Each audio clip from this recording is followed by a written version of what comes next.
함께 하신 여러분을 환영하며 축복드립니다. 저는 금방 소개를 받은 김태영 선교사입니다. 아프리카 짐바브웨라고 하는 나라로 선교사로 2대 두 번째 선교사로 파송을 받고 제가 선임이 되었습니다. 그래서 너무너무 제가 선교사가 어떤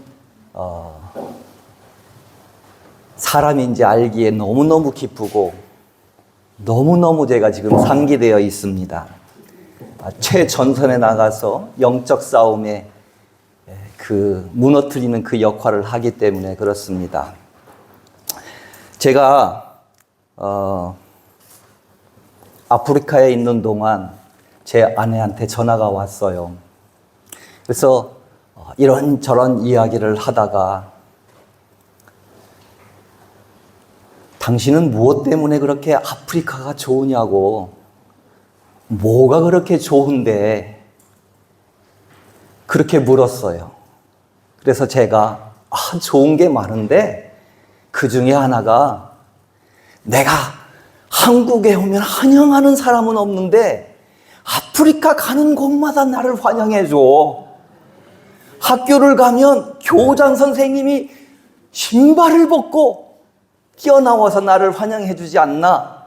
어느 학교는 수업 시간에 제가 가게 되면 수업을 그만두고 전교생 800명, 1000명이 나와가지고 다 운동장에 모이게 해서 나를 환영해줘. 그런데 말이지, 내가 더 좋은 게 있어. 더 즐거운 게 있어. 내가 모두 잘생겼대. 내가 한국에서 잘생겼다고 한 사람도 내가 못 들어봤는데 당신 빼고는 나를 잘생겼다고 한 사람을 못 봤는데 그곳에서는 나를 보면 너무너무 잘생겨서 한번 만져보고 싶어 해. 나 연예인 같아. 이렇게 껄껄 웃으면서 제 아내에게 그런 말을 한 적이 있습니다. 그런데 사실 그거는 제 즐거움과 좋음이 아니에요. 진짜 즐겁고 진짜 기쁨과 그것이 좋은 이유, 비밀이 있어요. 저는 여러분이 그런 비밀을 저와 함께 간직하실 뿐만 아니라 여러분 경험하시기를 축원합니다. 자, 이번에 저는 여기 선교사님 알지도 못했는데 오늘 보니까 너무 가슴이 뛰어요. 젊어서 가시잖아. 그런데 여기 선교사님 아무 염려하지 마세요. 그냥 가세요. 오직 염려하고 마음에 새겨야 할 것은 오직 하나님만 의지하세요. 식상한 말 같죠? 진리이기 때문에 그렇습니다. 몇 년 전 일이에요. 몇 년 전 일인데 제가 아프리카에서 선교사로 파송을 받아서 나갔잖아요. 그런데 아프리카 어떤 선교사님이 김기숙 목사에게 찾아왔어요. 그래서 그 아프리카 선교사님이 자기 선교지에 컴퓨터도 필요하고 우물도 파야 하는데 이 말을 막 쏟아내요. 그래, 이 김기숙 목사가 제 옆에서 봤거든요. 한참 며칠을 고민을 하더니 이 선교사님 네 분을 불러서 가자. 어디를 가느냐? 우리 감리교회 유명한 박보영 목사님이라고 있습니다. 인천에 가자. 이 인천의 방주교회를 가서 박보영 목사님한테 이 목사님 정말 지금 당장 컴퓨터가 필요하고 우물이 필요해요. 이랬더니 박보영 목사님이 그 자리에서 컴퓨터 값 4천만 원과 우물값 1억 원을 결제했어요. 그런데 전 참 기분이 쏴하더라고요. 아니, 나도 아프리카 선교사인데 이거 여러분 제가 설명을 잘 못해서 그런데 공감이 되세요? 기분이 쏴한 그 공감이 여러분 되십니까? 이해돼요? 아니, 김기숙 목사가 내 아내임에도 불구하고 난 남편이잖아요. 그런데 저는 소개할 때 어떻게 소개하냐 하면 제 남편도 아프리카 선교사입니다. 이러고 저 좀 더 부연 설명을 해줄 줄 알았어요. 근데 그 한마디 딱. 그런데 마음이 정말 쏴하더라고요. 그래서 저는 김기숙 목사가 박부영 목사님 잘 아는 줄 알았어요. 근데 그날 생전 처음 만난 거예요. 처음 만났어요. 그러면 그 바쁘신 분, 그 큰 교회 목사님이 김기숙 목사를 어떻게 알고 만나줬겠어요. 김기숙 목사가 얼마나 노력했는지를 제가 생각이 이렇게 들어오는 거예요.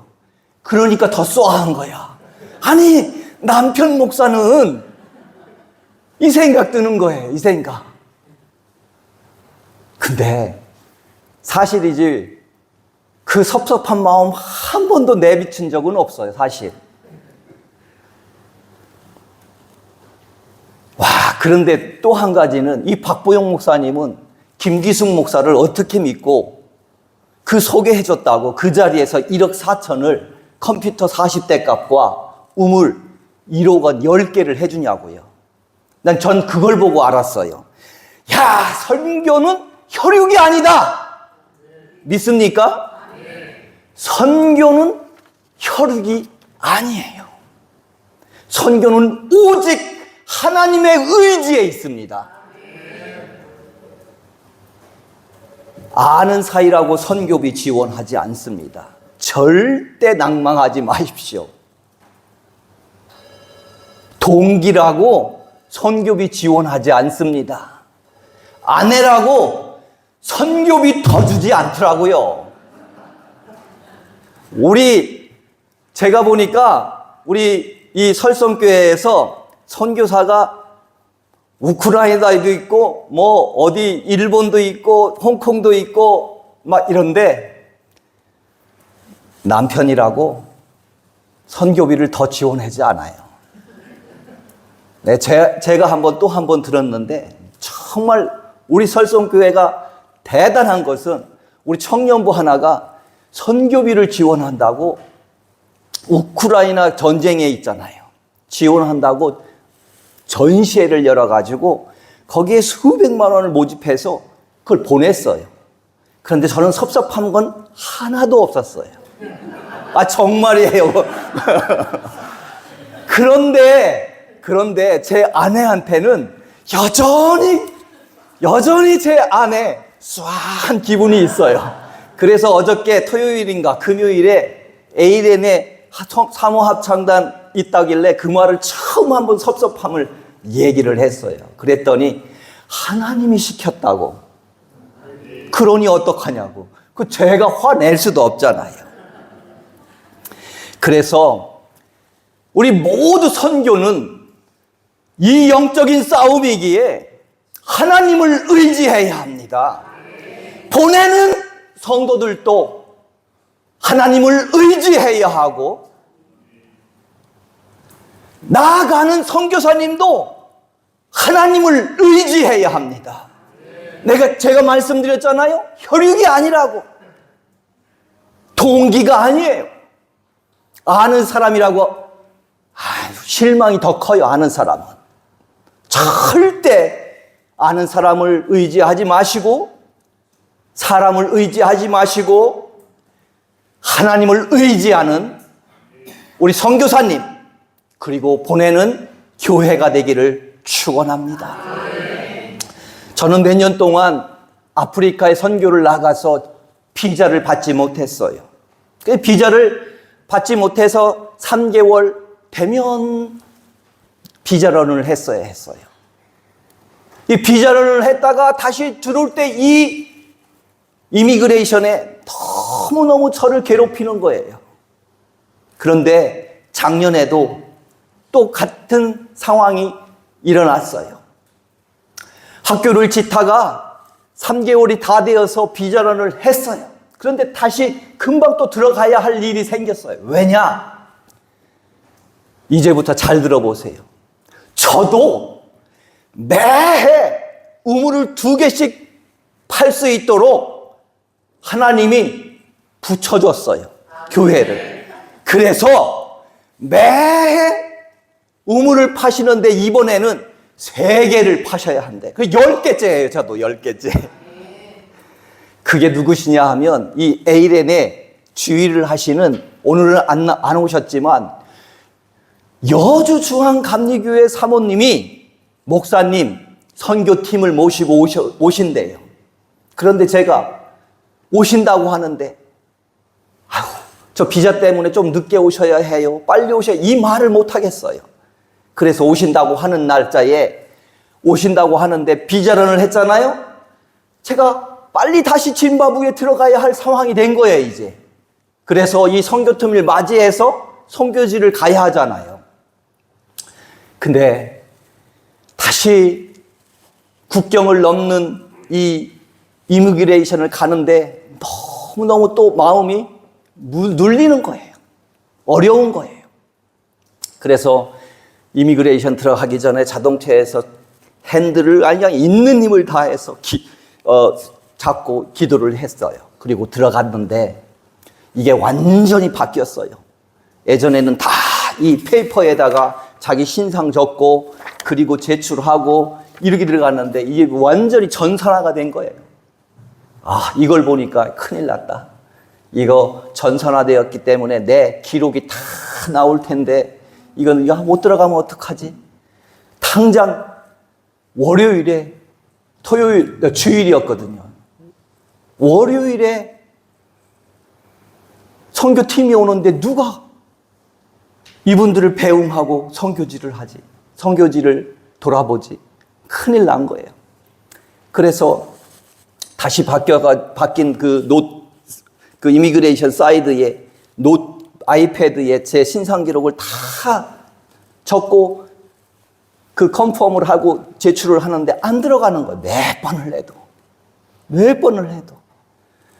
그래서 직원을 불러가지고 나 이거 정말 안 된다. 네가 좀 한번 도와달라. 그랬더니 저보고 다시 해보라는 거예요. 해보니까 이 사람이 봐도 안 돼. 또 해도 안 돼.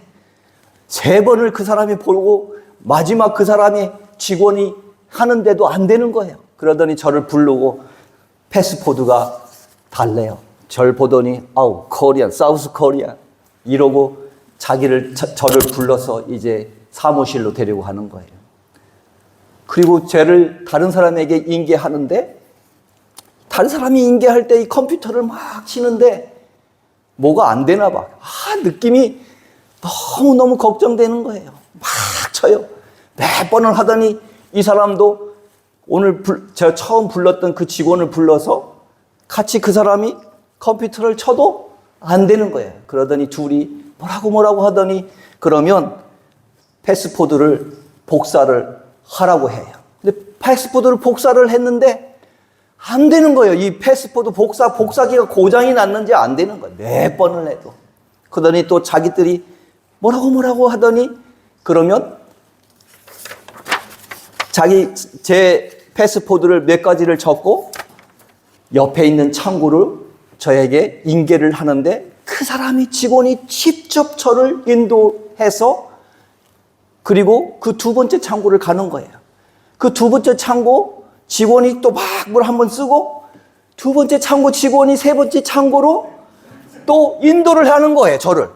그런 적이 한 번도 없었거든요. 너무너무 힘들었거든요. 그러더니 또 3번째 창구의 직원도 아니, 자기 자리를 일어나서 네 번째 창고에 저를 인계하는데 네 번째 창고 직원도 저를 다섯 번째 창고의 직원에게 직접 저를 안내하면서 친절하게 하는 거예요. 그렇게 해서 일곱 번째 창고까지 한 사람도 빠짐없이 저를 안내를 하는 거예요. 아무 생각 없이. 그리고 매번 들어올 때마다 이 이미그레이션 직원들과 아주 언쟁 아닌 언쟁을 하고 그렇게 들어왔는데, 그러면 보통 3시간은 기본이에요, 넘어오는데. 그런데 그때는 딱 10분도 안 걸린 것 같아요. 더 중요한 건 첫 번째 1번 창고와 마지막 7번째 창고, 자동차가 나갈 때는 너무 힘들어요. 거의 자동차는 1시간 넘게 걸려요. 다 검사하고 안에 뭐가 있는지 일부러 그러는 거예요. 뭐 돈을 달라고 하는 건지. 그런데 이번에는 자동차 검사도 않고 자기들끼리 돈장 빵빵 찍더니, 아니, 한 번도 그런 적이 없는데 이 직원이 나와서 인사를 꼬박하면서 이 바리베게트를 열면서 안녕히 가시라고. 그때는 전 몰랐어요. 그리고 너무 피곤해서 숙소에 잠깐 있다가 가겠노라. 밤새 달려서 그들을 선교팀을 맞이하리라. 그리고 숙소에서 씻고 잠자기 잠깐 전에 엎드려서 기도를 하는데, 그 이미그랜에서 있었던 일들이 보여지는 거예요. 근데 그 보여지는데 제 옆에 누군가, 어떤 사람이 마치 투명인간의 이 물방울과 같은 사람이 저를 인도하고 그 사람들을 설득하고, 그 사람들을 설득할 뿐만 아니라 그 사람들을 나를 인도하셨던 것이 보이는 거예요. 그때는 긴장되고 바빠서 몰랐는데 그 기도할 때에 그것이 보이는 거예요. 그때 알았어요. 주님이 하셨구나. 그 기도하고 저는 제 마음에 제가 뭘 바라겠어요? 더 이상 이 땅에 제가 뭘 바라겠어요? 그동안도 하나님께서 저에게 수많은 기적과 이적을 보여주셨는데 그때는 저는 더 바랄 것이 없었어요. 더 필요한 것이 없었어요. 더 원하는 것이 없었어요. 내가 주님을 보았는데, 내가 주님을 알았는데 그냥 죽어도 여한이 없는 거예요.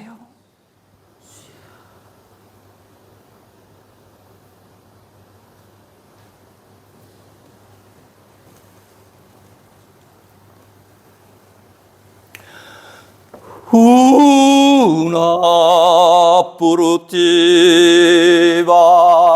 lagrima negli occhi suoi spuntò quelle pestose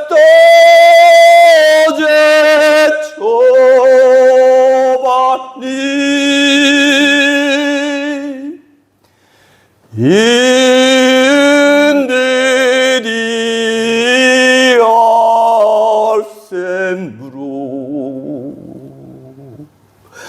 che più cercando io vo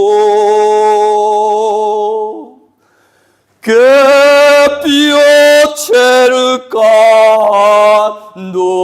io vo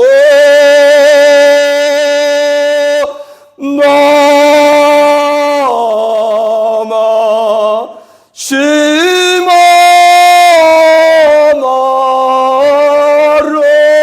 Rovero Lovedo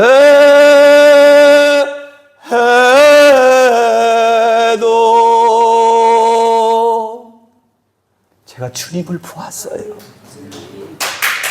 제가 주님을 알았어요. 정말 죽어도 여한이 없는 거예요.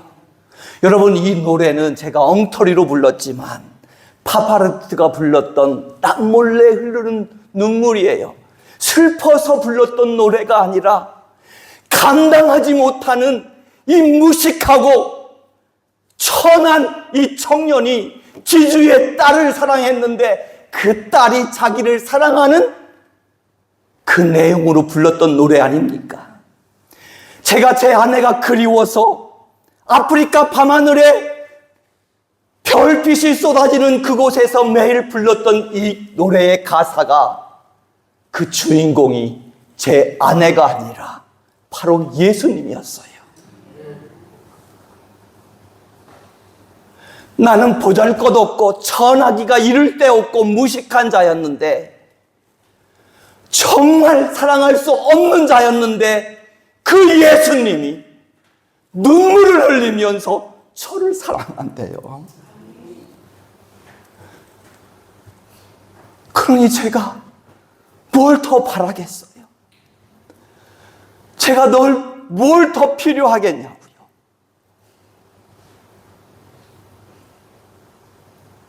주님의 그 숨소리가 내 숨소리와 섞이는데 제가 뭘 더 바라겠냐고요. 그럼 주님의 숨소리,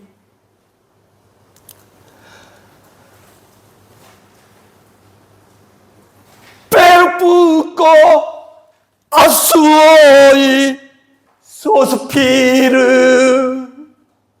이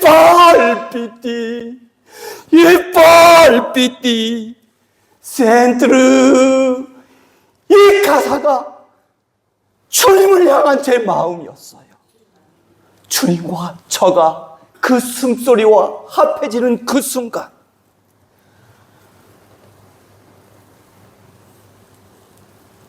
그렇게 눈물을 흘리니까 잠이 오지 않는 거예요. 애따, 그냥 가자. 밤새 차를 몰고 수도 하라레를 가니까 이분들이 3시에 오는데 제가 2시에 도착한 거예요.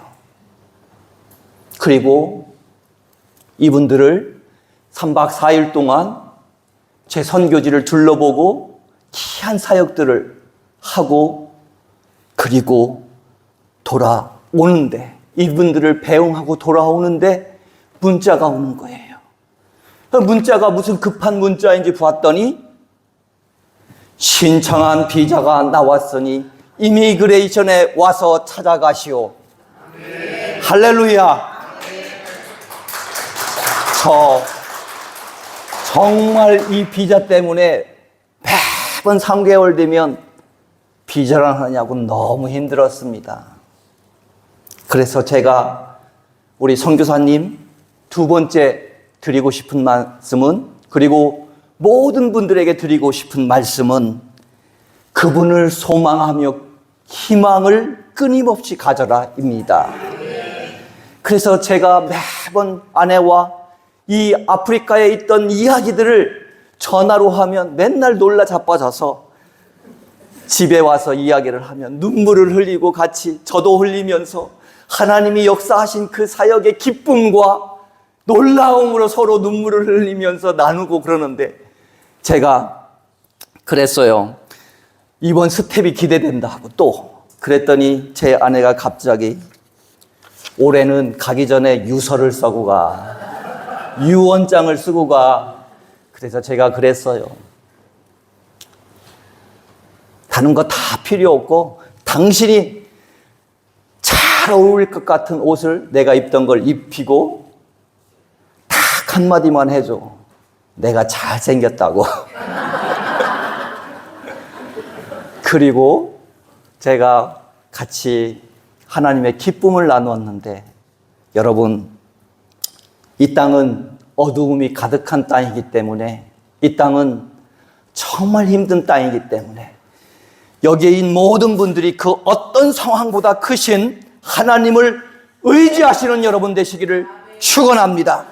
그 어떤 어려움보다 크신 하나님을 바라보며 희망하시는 여러분 되시기를 축원합니다. 그분은 살아계셔서 나를 사랑하시고 여러분을 사랑하십니다. 여러분과 호흡을 섞으며 그분은 여러분들을 인도하십니다. 기도합니다. 하나님 감사합니다. 오늘 이 귀하고 벅찬 날에 주님, 우리가 주님을 의지하오니 우리를 함께 하시고 인도하옵소서.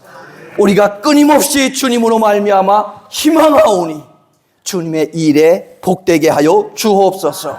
예수 그리스도의 이름으로 기도합니다.